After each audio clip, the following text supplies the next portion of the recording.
All right. My name is H.A. Goodman. I have the great pleasure of being with DNC attorney Jared Beck. And before I introduce Mr. Beck, I just want everyone to go ahead and follow a really wonderful radio legend in New York. His name is Randy Credico, and he has a phenomenal Free Julian Assange series.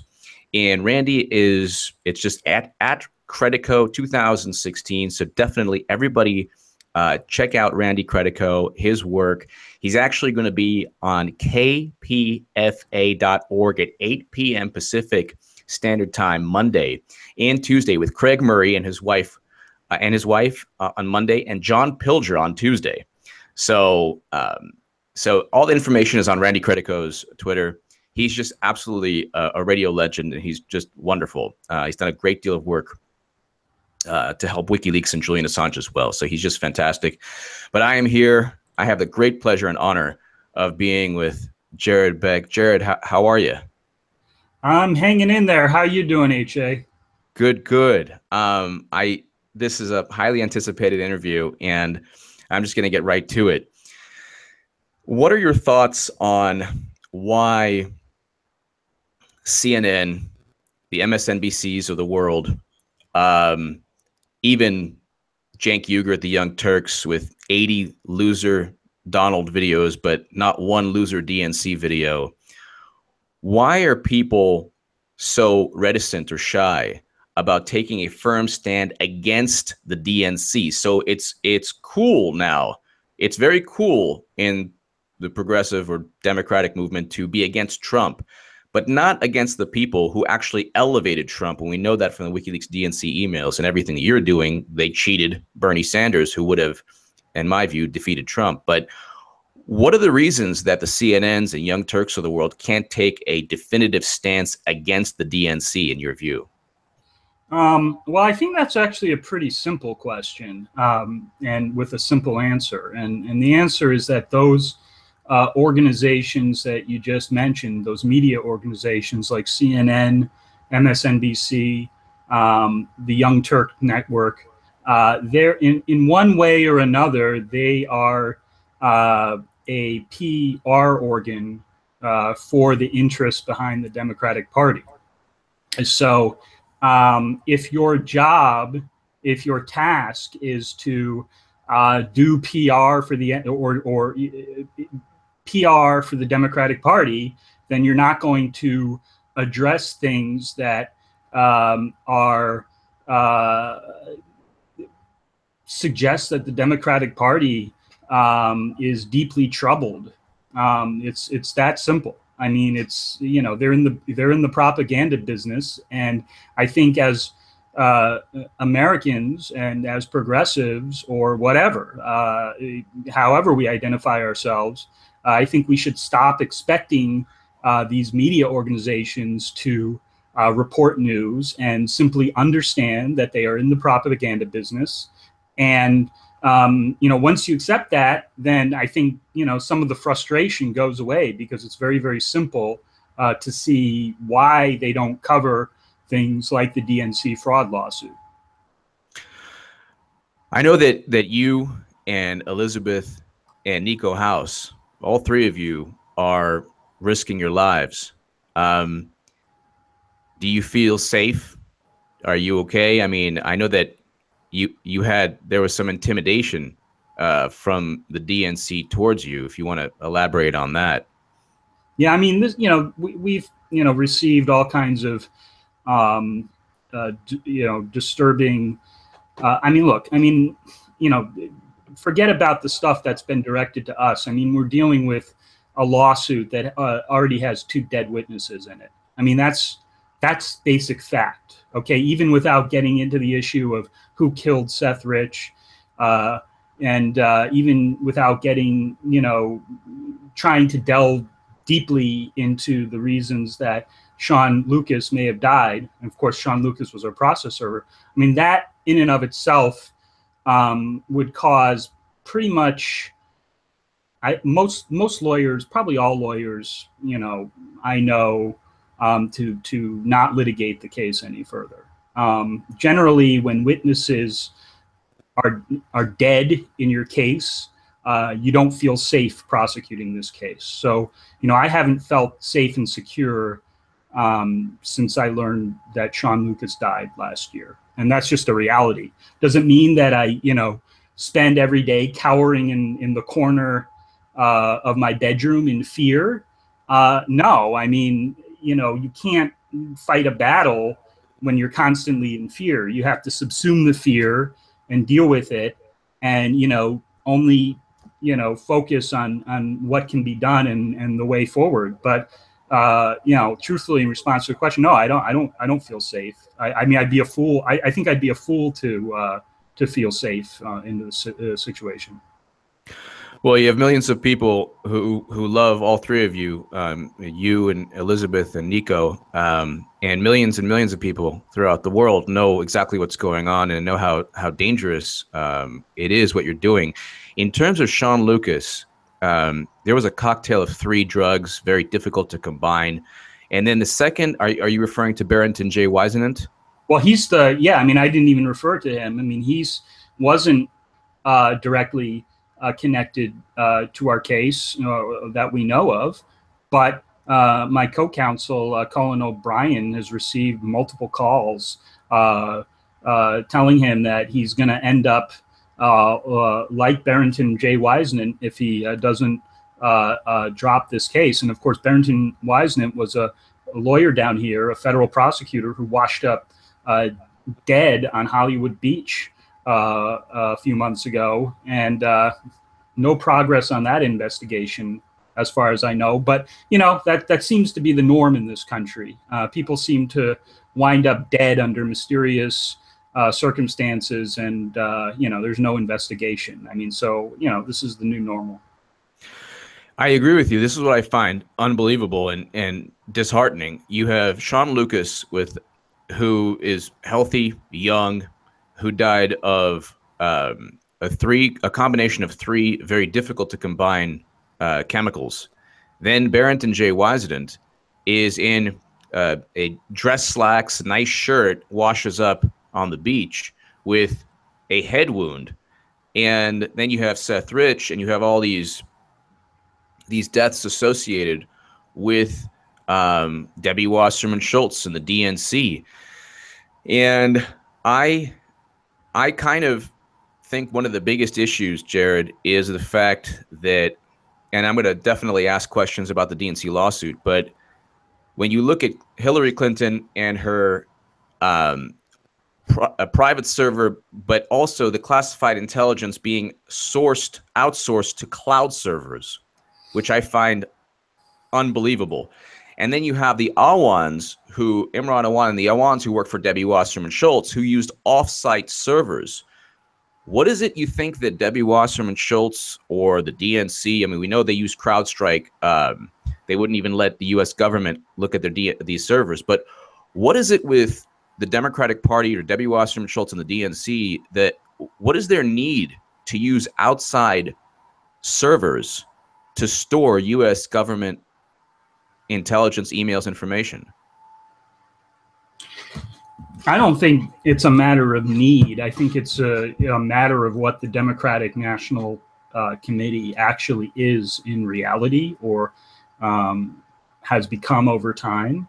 And that is a front for the Clinton Foundation, or, you know, I mean, that's how it operated in the last primary.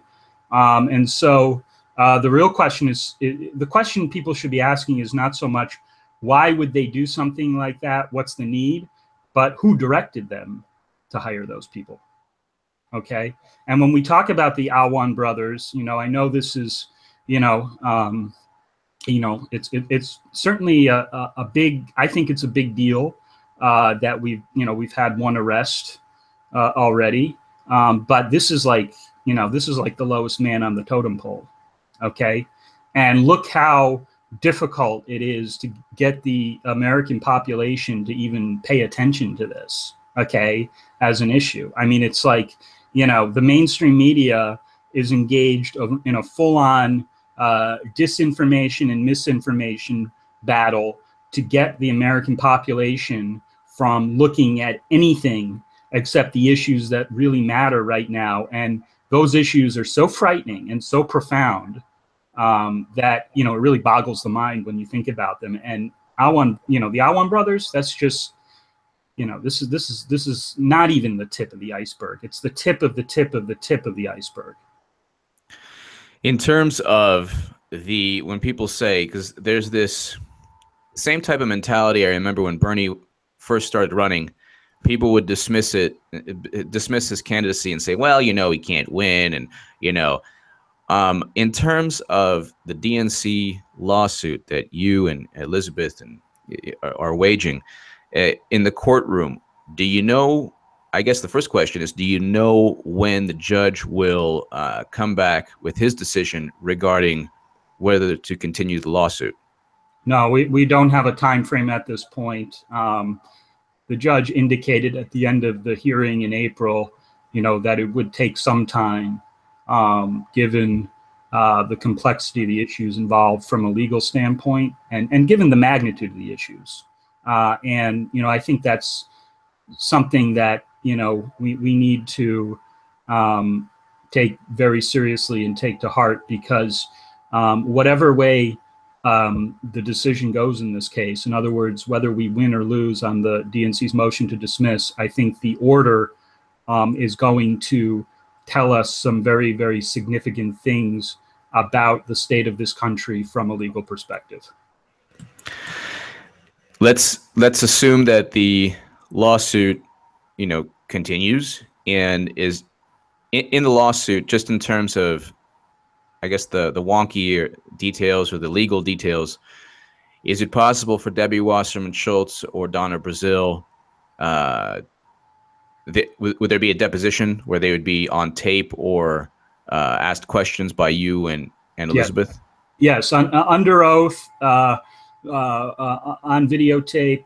These are, when you talk about, Debbie Wasserman Schultz is a named defendant. Donna Brazile is obviously an extraordinarily important witness to all the allegations that we made. So both of them would be among the many depositions that we'd expect to take of the principal players involved in the DNC while it was rigging the primaries. In terms of the defense of the DNC, they've essentially stated that did they admit to cheating, or did they only say that we could have cheated Bernie, it was in our right, but we didn't?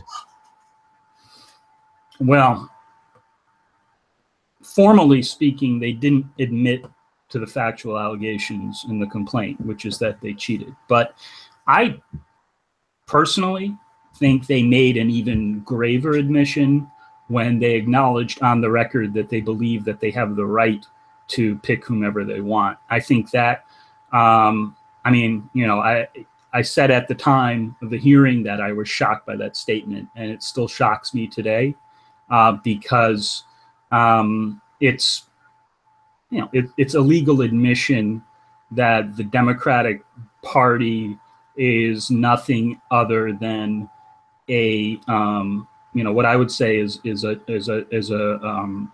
channel by which power is exercised in this country, and not in a democratic way.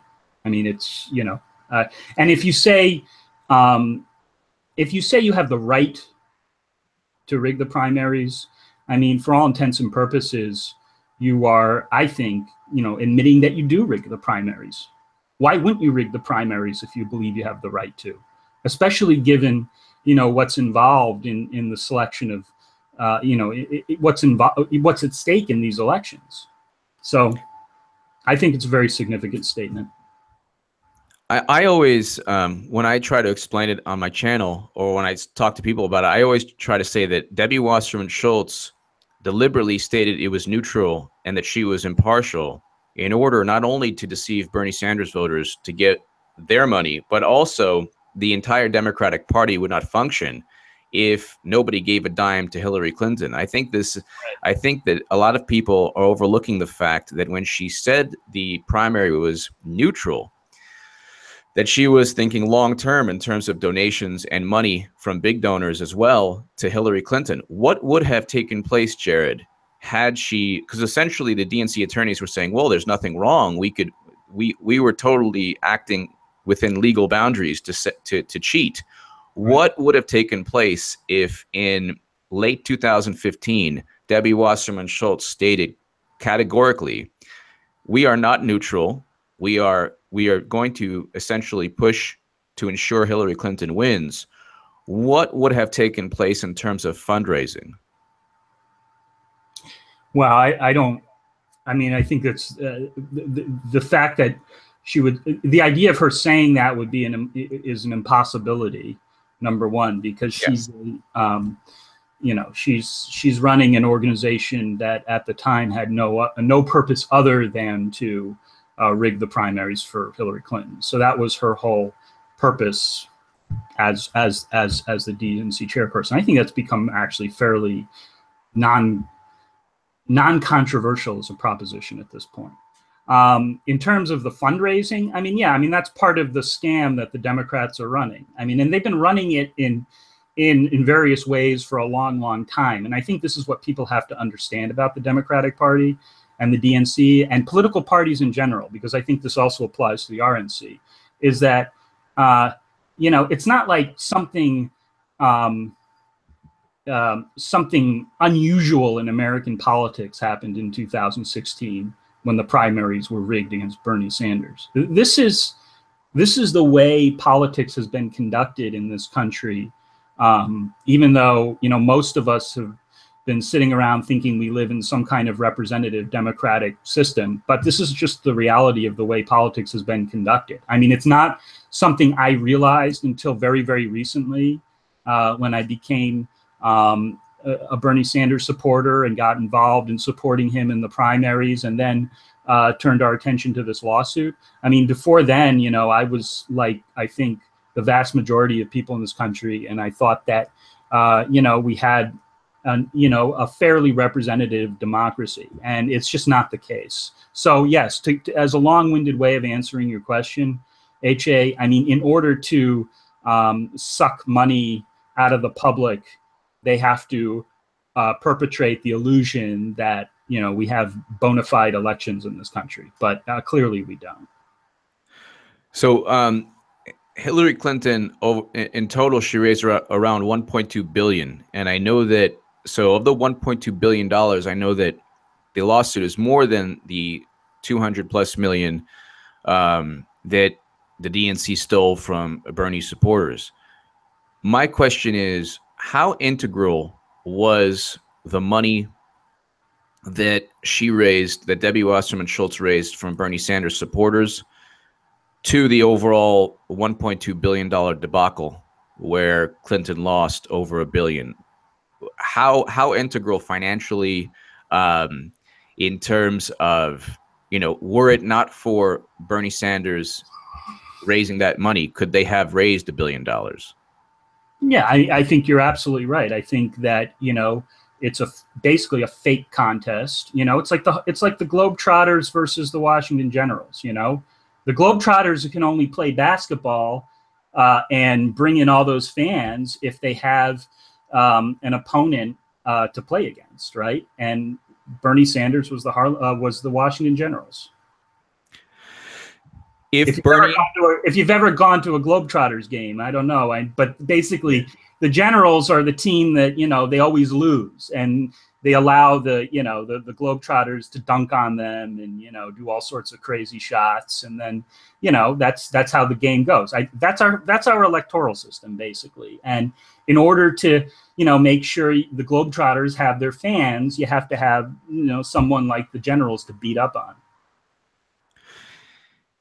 So if Bernie ran again in 2020 without any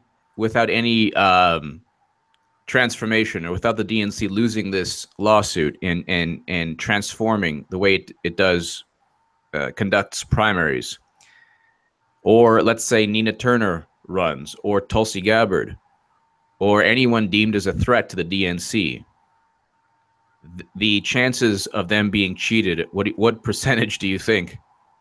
100. 100%. Yeah, it's a pipe dream. I mean, and I don't want to rain on people's parade. But look, I mean, I'm just going to give. I would give people advice the same way I would give to any client. Okay, if a client comes to me and says, you know, I just spent a lot of money on this, you know, this investment. Okay, and I was told I was going to get the X and Y back, and it turned out to be a total fraud, and the people disappeared. And I'm thinking of, you know, sending them some more money. Okay, I'm thinking of investing some more. What do you say as my attorney? Do you think that's a good idea? I mean, I don't think you need to be an attorney to offer good legal advice in that case. But I think I would be committing malpractice if I said, yeah, I think that's a great idea. Why don't you, cut another check and send it to the same people who defrauded you the first time? Yeah, that's yes. I mean, there's to me, it's not even a close question. But and I don't mean anything against Bernie Sanders or Nina Turner or any of Tulsi Gabbard, any of these folks. I think they're, people that have sacrificed a lot, and they've sacrificed so much of themselves to do the right thing. But it's the system that's corrupt. It's the system that's corrupt. My question, okay, so relating to the system being corrupt, what do you, the way I see quote unquote progressive media, whether it's the Young Turks or, a bigger version in CNN, the way I see it is that they complain about Trump, right, and do everything possible to allow him to win again in 2020 with a DNC that will always pick the most beatable candidate, which just happens to also be the establishment choice. right. If it's 100% virtual certainty they're going to cheat any true progressive candidate, whether it's Bernie Sanders or Nina Turner or Tulsi Gabbard, then what do you think this is all about? Is this one big money-making machine? Of course. I mean, when Hillary Clinton spends, over $1 billion in elections, that means a lot of people are making a lot of money off of basically what we have in this country, which is an election entertainment industry. Okay, right? I mean, you've got the media people, you've got the pollsters, you've got the strategists, you got the think of all the money that goes into these campaigns. That's their livelihood. So their whole incentive is to keep this, this fictional election entertainment distraction going as long as they possibly can, because their entire livelihood depends on it. It's that simple. In terms of the 1.2 billion or the 200+ million that Bernie Sanders supporters raised, is there any way, I guess, just in terms of an estimate, I know that you don't know for certain, nobody does, but what percentage of the money do you think was just laundered or pocketed by DNC officials or by the DNC? Because it seems to be that the DNC is always on the verge of not bankruptcy but almost bankruptcy, and then they give their interns $500. They got $1 million bonus for everybody. One executive got a couple $100,000. So where's the audit? Or because I spoke to Charles Ortel twice. I had the great pleasure of speaking to Charles Ortel. He was explaining how, in terms of charity fraud, the money is just skimmed in a way that nobody can tell where the money is going, and people pocket the money. So in terms of the $1.2 billion, what percentage do you think was pocketed by people within the Democratic Party? It's kind of a funny question in a way, because I don't have the whole thing is basically money laundering. I mean, when these guys spend money on political consultants or campaign consultants, they're basically funneling money to their buddies who are, former DNC operatives that are now in the private sector. So I don't even know if they need to formally pocket the money. I mean, I'm sure a certain percentage, gets transferred directly into people's pockets in various ways, and they're all living large, but they're also like sending money to their buddies who are, that's the understanding. I mean, that's you work for the DNC, and then you set up your own political consulting firm, and then that down the road, if you were a loyal DNC foot soldier, that as a private consultant, you're gonna make bank during the next election cycle because your buddies in the DNC are gonna funnel all of that cash that's been siphoned out of the public, into your hot little hands. I mean, that's the way the scam works. So it's almost like all the money's being laundered. What do you think of the fact that Democrats are blaming Russia when they cheated? They're blaming Russia for interfering in our election with no evidence at all. The NSA is moderately confident. The DNC has yet to give its computer servers to anyone in the U.S. government. James Clapper and Dianne Feinstein have zero direct evidence of any collusion. And while at the same time they're saying they have every right to cheat for the establishment candidate in a Democratic primary. What do you think about their Russia ploy? In trial practice, I mean, we call this creating chaos and confusion. Okay, so if you're a lawyer and you have a client that did lots and lots of bad things, and all the facts are against you and the law's against you, you basically, when it's time to go in front of the jury, your presentation is meant to create as much confusion in the minds of the jurors as possible, so that they won't be able to make the proper decision when they go to deliberate. And that's all that's being done here. It's confusion, disinformation, misinformation tactics being intensely inflicted on the American population, so that the truth is obscured and colored and twisted as much as possible. As I believe Democrats will lose again in 2020, there's just so much corruption. And I mean, you're doing such an amazing job exposing the corruption already with the DNC lawsuit. Who do you think they'll blame? I have a joke, and it's facetious, but they might blame China or Russia in China or Iran in 2020, or North Korea.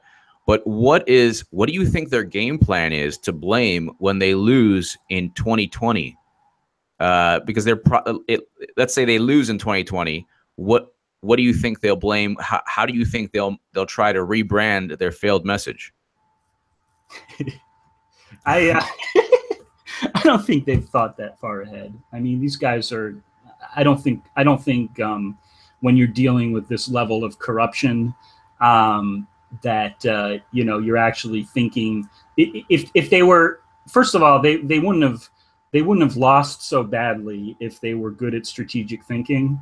I mean, the loss in 2016 by Hillary Clinton to Trump will go down as one of the great political massacres of all time, in my opinion. I think it is proof positive that there's a real deficit in brain power on the Democratic side. When people say, well, the DNC is a private organization, and because it's private, they have the right to choose their candidate. Of course, I always say, then why deceive people and take in their money? While at the same time we know from the WikiLeaks DNC emails, and we know from all your work, Jared, that there was obvious cheating and foul play. But what's the response to people who say, well, the DNC could do what it wants. It's a private organization. They don't owe anyone money. That's an easy one, because it's not true that private organizations can do whatever they want.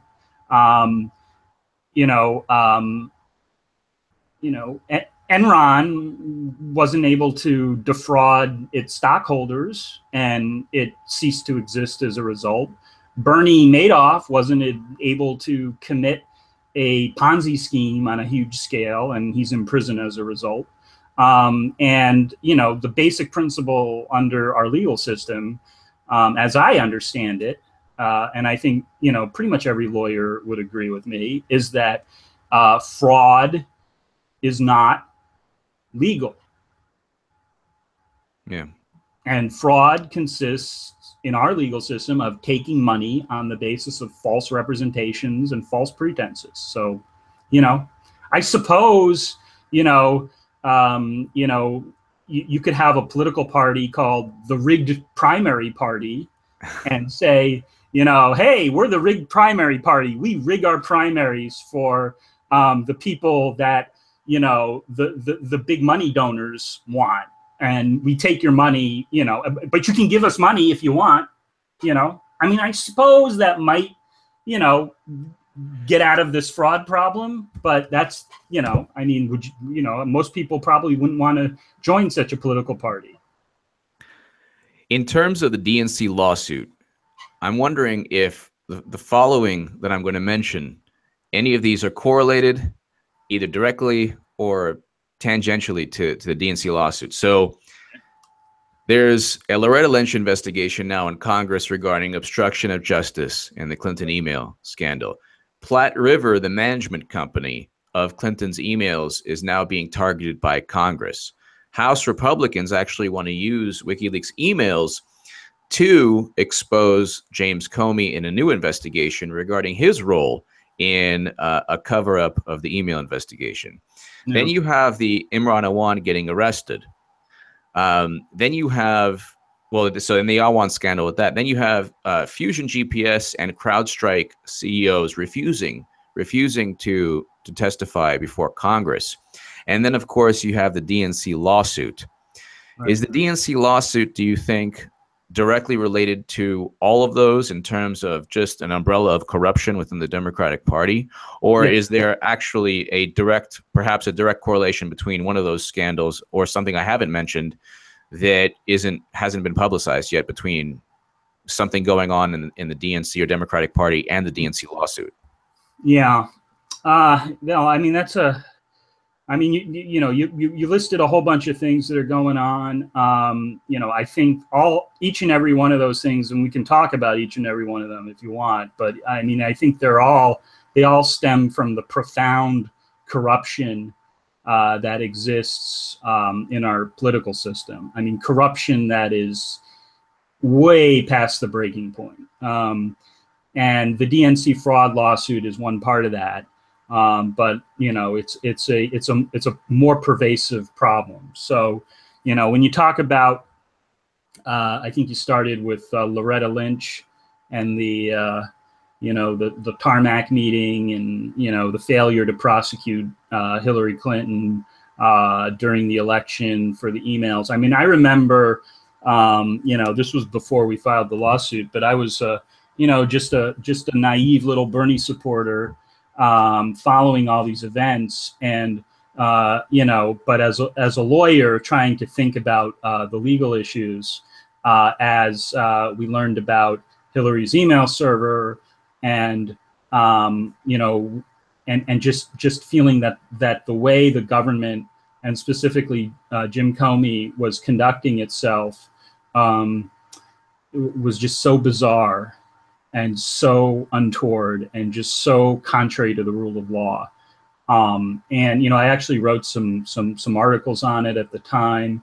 Now that's coming back into the discussion as part of, you know, an investigation in Congress, you know, we're revisiting those issues, you know, but with a new administration in power, and one that's not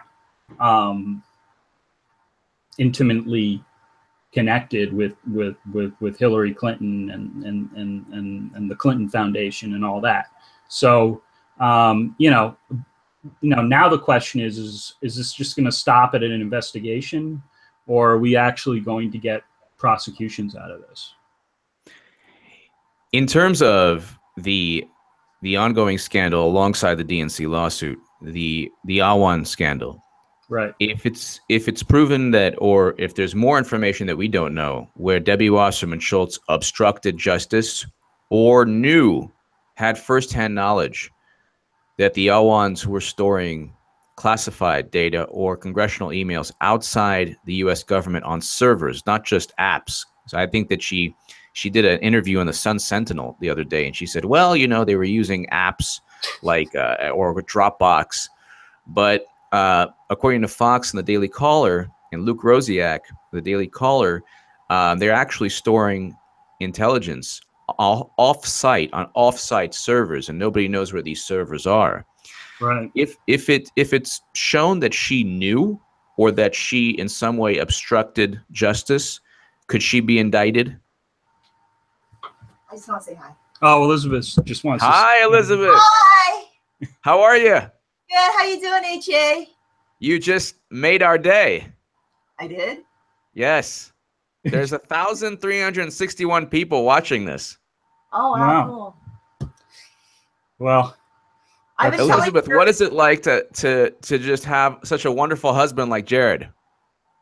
Aw. Well, I treat him real good. I gave him a haircut last weekend. You cut his hair? Yeah. Wow. Well, That's awesome. I've had like a lot of practice the first time because Jerry doesn't like going to the barber. Because there's a line and you got to go during business hours. And so I started cutting his hair, and the first few times were not so good. I remember like creating like patches in the back. And I'm like, oops. she's gotten progressively better. Yeah, because I'm only practicing on one head.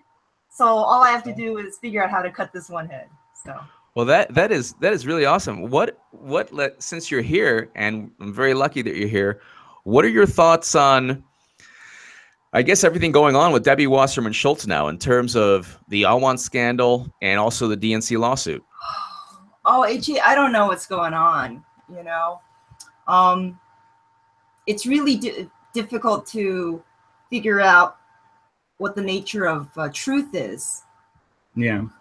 Because if you think that something happened, does it really make a difference? And I think that's the basis of like manipulation. So I don't really know what's going on with the Whan brothers. I can give you my thoughts. Well, look at this Harvard brain pulsing. Come on. Right.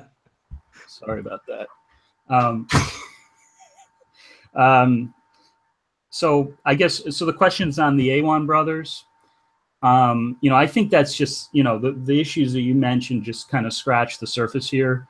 I think what people have to realize is that these were, Pakistani nationals that were seemed to have strong ties with the Pakistani Secret Service, and they were making untoward amounts of money, purportedly doing IT stuff like $4 million a year. Okay, anybody who's ever hired an IT person or worked in that industry knows that $4 million a year is an outrageous sum to be paying for such services, and this is taxpayer money. Okay, this is our dollars funding this. Okay, and I think there's I personally think that the Whan brothers is just the tip of the iceberg in terms of what we know. And it's not just a matter of negligence or, just, putting, national secrets on a cloud server, if that can be called negligence, but there's, something much more sinister going on. Well, I mean, in terms of the Whans, do you think that they had something to do with, perhaps aided Debbie Wasserman Schultz in cheating Bernie Sanders? Because I know that in one article, it might have been the Daily Caller, that do you think they also had a role in trying to intimidate you or political opponents? I mean, to the extent that they were working for Debbie Wasserman Schultz, I mean, of course, I think we have to assume that that's a possibility, whether it was them or somebody else, or, You know, does it really make that much of a difference? I mean, we're talking about, you know, I mean, one of my concerns here, HA, is that, you know, one of the ways that I think we're going to see the Democrats try to survive all this is through the time-tested phenomenon of scapegoating. And so if they can offload all of the blame for our corrupt system onto a few individuals, maybe the Whan Brothers, you know, maybe other people, and then just kind of send them off to prison, and then, you know, not make any real structural changes, I think they'll be perfectly happy with that. So I'm very, very concerned that a lot of the confusion around even at the, you know, again, I think I said, you know, the Whan Brothers, they're like at the lowest point of the totem pole here. I mean, these are like the, you know, the IT people, okay? And just look at all the time and energy it's taken, and all we have now is an arrest of one brother, okay? I mean, things have to move faster than that. So let's say Senator Kamala Harris wants to run in 2020. She runs, and it's pretty much established that a great part of the establishment media or the power structure within the DNC wants Kamala Harris to win the primary. She's the establishment pick. Let's say a Nina Turner or Bernie Sanders or Tulsi Gabbard also competes or runs against Kamala Harris. I guess you already answered the question, but there's a 100, if the establishment chooses Kamala Harris, there's a 100% chance that she's going to become nominee regardless of any Democratic primary. Is that a fair assessment? That's my belief. Yes. Yes. And they have many different tactics and means at their disposal to accomplish that. You know, number one, they've got the mainstream media, so they'll be able to black out any support for, let's just say it's Nina Turner. You know, I'm not, you know, don't read into that anything, but, you know, to just assume, you know, she's sort of the Bernie Sanders of 2020. Okay. Any grassroots support for her is going to be blacked out by the media. And you know, they're going to push, you know, the same narrative that we've been seeing, which we've got to get rid of Trump, and that, you know, Kamala Harris is the only person who can do that. And to the extent that, let's say Nina Turner is mentioned, she's going to be mentioned as, you know, somebody who can't beat Trump. Okay. I mean, they've already worked the population into a lather about how demonic and evil Donald Trump is. So they're just going to. So there's no way. So this is what I agree 100% with you. So basically, you have CNN, MSNBC, Young Turks whipping up the frenzy of how evil Trump is, while at the same time, the DNC is going to cheat Nina Turner, Bernie Sanders, Tulsi Gabbard, anyone who could possibly compete against Kamala Harris. And it's my belief that any establishment Democrat will lose to Trump in 2020. Right. So the system is made to lose in a way. Right. But you know, I'm just talking about the media. I mean, then they, you know, don't forget that they also have the means of the election at their disposal too. Their people control, you know, the conduct of these elections, and how the votes are tabulated, and they control the machines too. So, you know, they rig those machines when they need to rig those machines. So, you know, it's not just a matter of the media narrative, but it's, you know, it's fraud conducted through at the voter level. Okay. And, you know, structurally, they also have, you know, I think they got rid of a few superdelegates the last time around, but they still have these superdelegates. So it's not even like they're trying to hide their ability to rig the process. And they've told us in court that they can rig the process. So now we have another bit of evidence that they rigged the process because they believe it's their right to do so. So, you know, yes, I will stand by my statement that there's 100% chance that the primaries will be rigged in 2020. There's a ridiculous rebuttal that I hear, and it's from brainwashed people, and it's, well, what do you expect to happen if the DNC loses the DNC lawsuit? And the answer is obviously that they change, that they transform into a political party that doesn't cheat progressive candidates or candidates who can win. But my question to you is, what do you think are some of the things that will happen? Because I think if the lawsuit continues, the DNC will lose, and you and Jared, I mean, you and Elizabeth and Nico will be victorious. But what are some of the fundamental changes that take place in the DNC and Democratic Party if the DNC loses their lawsuit? Well, the only thing that happens when you win a lawsuit is you get a judgment. And a judgment is, in the case of a damages case, and that's what we're bringing in the class action. It's a damages case. The judgment is for the plaintiffs to collect a specified sum of money from the defendants. So in terms of changes, I mean, that is really, you know, the object of what we're talking about, this lawsuit. And I think it's very, very important that people understand that, because I know that, you know, I get a lot of flack from people who seem to be thinking that I should be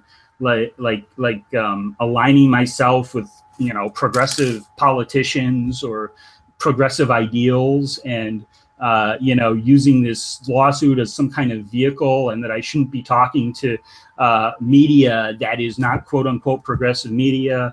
And my response to that is that that's not my job. Okay, I may personally have progressive political beliefs, but as a lawyer, my only job is to pursue these claims with the hope that we obtain a judgment against the defendants. So in terms of going all the way through to the end of this case in the legal sense, that would be what we're looking at. No, and I think that you're doing everything perfectly. I mean, if the Young Turks don't want to take a stand, and if CNN and the MSNBCs of the world won't take a stand, and you need to speak to anyone in the political spectrum, do so, because the lawsuit needs to be publicized. And the funny thing with quote unquote progressives is that they love to lose. Apparently, they just love to complain about Trump and then go back and circle the wagons around the most corrupt, failed political party that they know will cheat the most progressive candidate for the establishment, who will then lose. So it's just this very, you know, ridiculous cycle. And I think that, you know, everything you're doing is great. I mean, you know, you have to publicize the lawsuit. You want my thoughts on what leads a lot of progressives into that? Why they're, I mean, well, I have a theory on it. I think that as progressives, we're very strong on looking to the future and, you know, trying to envision a better future for ourselves and our children and younger generations. And so that's why issues like climate change are very important to us. Issues like universal health care, issues like, you know, basic income, those kinds of things, because we're trying to make, you know, the world a better place for our kids. I mean, that's why we're progressives. We're trying to progress. The problem comes in when the system is so corrupt that it doesn't, there's no possibility of progressive policies being enacted into it. The system needs to be completely overhauled, cleaned up, and cleansed of all these corrupt elements, because we're never going to have progressive policies in this country if the system continues like this. Never, not in a million years. And I think a lot of progressives have a hard time focusing on the present and the past. And that's what you have to focus on when you are dealing with corruption. You have to get rid of all the corrupt elements, and you have to punish the wrongdoers. And that's not a forward-thinking philosophy. And I know a lot of progressives has a hard time with it, but we're past the point as a country where it's like if people want to sit around and chatter about, which, about, I'm not saying people shouldn't have progressive debates. That's not what I'm saying. And I'm not saying that they shouldn't, continue to be concerned about those issues. But I think people really, really need to start focusing on what is systematically wrong in this country, because it's an impediment to every progressive policy that progressives care about. So I think that one of the biggest, most important points made by you, Jared, in this interview is that if the DNC lawsuit is not won by you and Elizabeth and Nico, if it's not won and the DNC doesn't change, there is a 100% chance that Bernie Sanders or Nina Turner or Tulsi Gabbard are cheated. And how do you think that the Keith Olbermanns of the world, or the Neera Tandons, or the Joy Reids, or the Howard Deans of the world, how do you think people, or just the regular Twitter Hillary bot Twitter bots on Twitter, how do they justify upholding such a corrupt system? Is it just the 90s mentality that, oh, well, the Republicans are just as bad, so we have to be just as bad? How do they? It's almost like there's no shame. I thought once Trump won, I thought what they would do is regroup, but they've actually become entrenched in their madness. Right. How do they justify this insane corruption? Oh, it's very easy. I mean, I think it's the only system they know. Okay. I mean, they grew up in this system. They gained through this system. They rose up the ranks through this system. And so from their perspective, there is no other system. This is their morality. Okay. They don't see the world in the same way we do. I mean, we have opposing worldviews on, the nature of morality, the nature of ethics, and the principles of American political life. And so, I mean, I don't think they sit around and kind of rub their hands and cackle like, we're so evil and we love it. That's not how evil exists. They believe that, they're just following the same behavioral patterns that they followed their whole lives. The more reflective ones and the smarter ones have probably already started insulating themselves or insulated themselves and probably have already jumped the ship, if I had to guess. I think the ones that we're dealing with now publicly are kind of the ones that didn't really see the writing on the wall quick enough. And that's why they come across as so stupid a lot of the time, because they really are stupid. Yeah. What are the chances? Now, we know that Debbie Wasserman Schultz and Donna Brazile would have to go through a deposition, but what needs to take place for them to be on the witness stand? Debbie Wasserman Schultz on the witness stand, Donna Brazile on the witness stand. Well, I mean, all that needs to take place is we have to put them on the witness list and call them to trial. I mean, I don't even think we'd need to issue a subpoena for Debbie Wasserman Schultz because she's already a named defendant. But, typically to call witnesses at trial, you issue subpoenas, and then they're under, the court's has jurisdiction to sanction them if they don't show up. But what would their answer do to try to get away from? So basically they couldn't try to evade or circumvent being a witness on the witness stand, right? Yeah, not in this case. I mean, well, there is an exception to that. If there are, one way that you can avoid answering questions at a deposition or at trial is to plead the Fifth Amendment. And so if they pleaded the Fifth without answering any questions, what would that show? Well, typically, well, what you know, it all goes back to what the purpose of the Fifth Amendment is, which is the Fifth Amendment is a protection that our Constitution provides to prevent people from forced self-incrimination. So, you know, it's the right to remain silent. In other words, you know, the Fifth Amendment. You know, if you get arrested by the cops and you say to them, you know, I want to exercise my right to remain silent, you're basically invoking the privilege of the Fifth Amendment. So you're basically, it means that she's not talking. Okay. Well, where do you see? I guess I don't want to keep you forever, and this has been absolutely fascinating. It's 55 minutes, but I'll just for like 5 more minutes. No, this is great. I've enjoyed our discussion, HA. Thank you so much. So have I. Where do you see the DNC lawsuit going now? It is August. Theoretically, could the judge still be kind of deliberating or thinking about his next decision 3, 4, 5 months from now? Or is there a time frame where I believe Judge Locke has to decide? You know, it could be any day now, or, you know, it could be another number of months. I mean, there's no way to tell.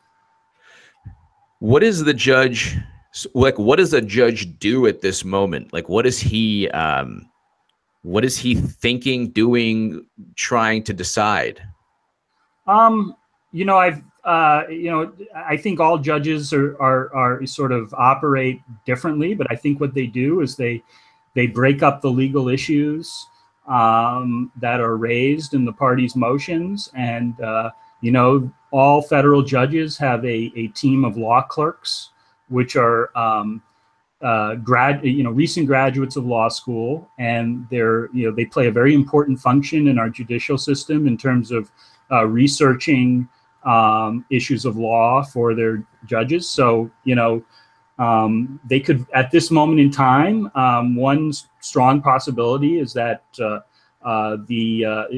judge has his team of law clerks, preparing memorandums, and trying to figure out not only what the right legal result is on each question raised, but also the reasoning behind that result. And if you think about it, there were a lot of legal issues raised, a lot of very I think significant arguments presented by both sides. And I think that this is, in terms of orders, this is a very, very, very significant undertaking from a judicial perspective. And also bear in mind that the judge has other cases, other trials on his docket that he has to deal with. And so it's not like you can, it's like any job, you can't just think about one task all day. You have to balance it with your other tasks. So that's sort of that's my sort of just thoughts on what might be going on from the Do you think that it's possible that Debbie Wasserman Schultz or somebody at the DNC or somebody within that corrupt, disgusting Democratic apparatus could try to intimidate the judge, or perhaps already has intimidated the judge or influenced the judge in some way? I mean, it's all of that is possible. I have no reason to believe something like that has happened. At this point, yeah, I mean, I don't have any reason to say that's happened, but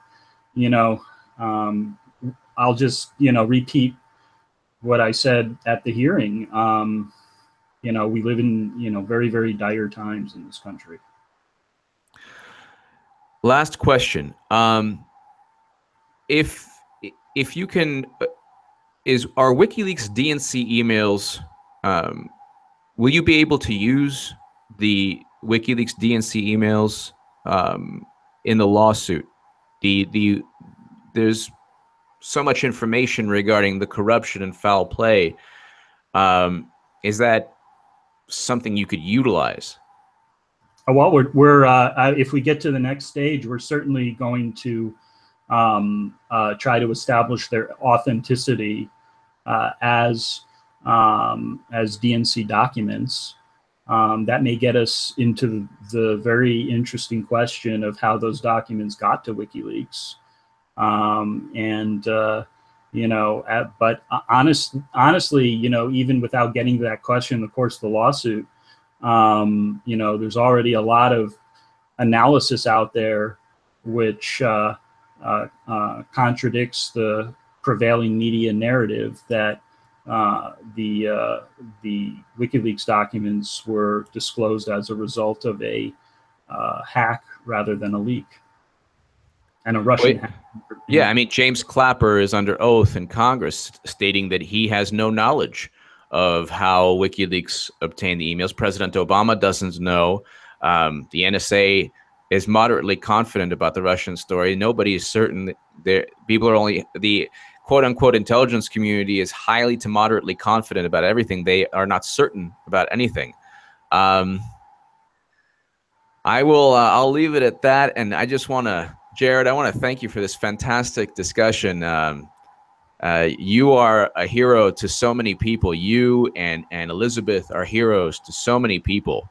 And I just got to tell you that, there are millions and millions of people who admire you. There are so many people who love both of you. And all of us, and there are people around the world who want you to be victorious and who want you to be safe. And I just want to thank you so much for everything you're doing for the country, and for risking your lives doing so. And we all want you to stay safe, and we love you. And thank you so much for this interview. Well, that's very, very kind of you to say, H.A., and I really appreciate the support and the support that you and all of your colleagues and brethren in independent media have given. And I know that Tim Black loves you and Elizabeth, and he would love to have you on his show as well. Yeah, again. I think I'm going to be going on his show shortly. I'm already in contact with him, and folks like you and Tim Black and Nico House and Jamal Thomas and all, Caitlin Johnson, all these fantastic progressive voices have really, they're really the lifeline here in a lot of ways to the truth. I would just make a sort of a plea or a call to your viewers that, we're really in a dire situation in this country in terms of consciousness, public awareness, because the mass media is so powerful. It's easy to get trapped in our own bubble because, we're so engaged in these issues. And so we seek out the truth through the various mediums that are available to us, including, everything that's available on the internet and independent media. But so many people in the society, either they don't care about politics to begin with, or their engagement with politics is limited to the mass media itself, and they have no engagement whatsoever with the things that we're engaged in. And as a result, they are being confused and subject to this disinformation campaign from the mass media on a daily basis. And as a result, they just have no clue what's going on. And that's how this population continues to get manipulated. And so I guess my sort of plea here is that everybody needs to do their part in raising consciousness, especially outside of sort of the social media bubble. I mean, if it's time to start getting in people's faces about what's going on in this country. And it's time, to, really just, in terms of, being shrill or speaking up and getting in people's faces. I mean, now's the time because, the forces of manipulation are in full sway. Well, I agree 100% with you on that. And I think you are one of the most powerful voices and forces against that kind of media manipulation. But I want to thank you so much, Jared, and I look forward to speaking with you soon. Thank you so much. Thanks for having me, H.A. It's good talking to you today. Thank you. Okay.